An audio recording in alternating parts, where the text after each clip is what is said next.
if you missed it, this crash right here from Max Anstie in the Birmingham qualifying, I believe.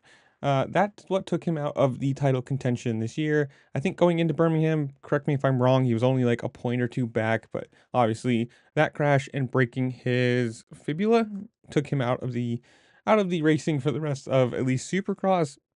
But as of today, at least as I'm seeing it, he has gone to Instagram with an update that the bone will, yeah, he suffered a broken fibula, will not need surgery to fix. So now it's just a healing game. Obviously, he's out for the rest of Supercross. Even if he is healed to the last race or whatever, I doubt he'd even do it just because there's no point. But with what are we, 57, I think, believe 56 by the time this comes out, days before Pro Motocross comes around, March 24th in California. It's going to be the question of one, can that leg be healed, fully healed with the amount of compression and everything that all these guys take. You don't want to have a semi-healed or a weak leg. That's just never going to be a smart option to do. So can that that bone be fully healed, ready to ride, race speed, race competitive kind of riding? And two, is he going to be fully functional? I mean, obviously with a leg injury, you can't ride a bike. You're not running, you're not doing a lot of the cardio stuff that these guys do. You can't ride a motorcycle, especially.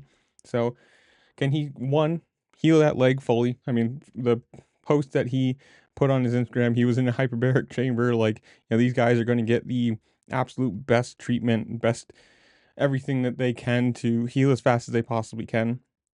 So, 57 days, who knows?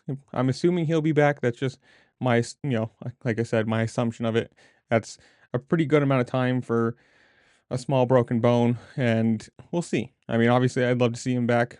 You never want to see anybody out, especially at the beginning of the season or any part of the season. But, if you miss the first round, 2 rounds, whatever, you're out of the title anyways, and it kind of makes the year a complete waste. So hopefully he can be be fully healed by the time outdoors comes around. Because obviously this year he looked competitive. At one point, he had the red plate. He was the championship leader.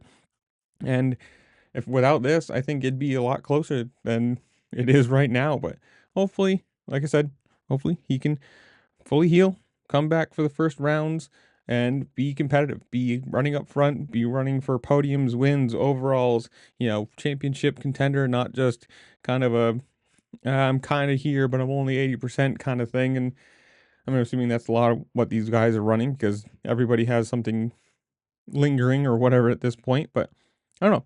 Comment down below. You guys tell me, who do you think is going to win the 250 titles, East, West, and the 450 titles?